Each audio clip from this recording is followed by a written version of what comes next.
Welcome back to another technical deep dive here in the debug zone. Today we're tackling a big question and breaking it down with insights from other users.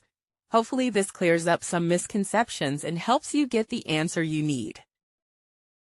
So buckle up, stay a little curious, and let's jump right in.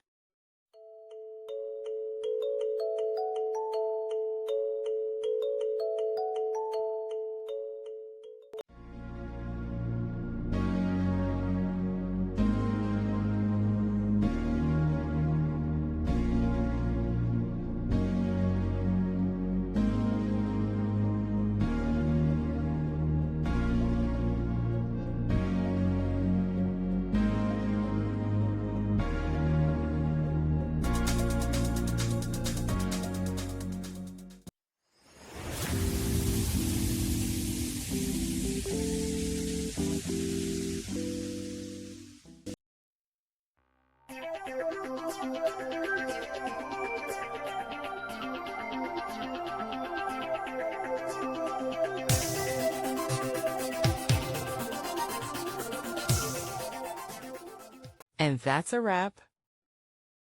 I hope you found the answer you were looking for. If you did, take a second to hit that subscribe button. It really helps out. And let me know in the comments which solution worked best for you. See you next time in the debug zone.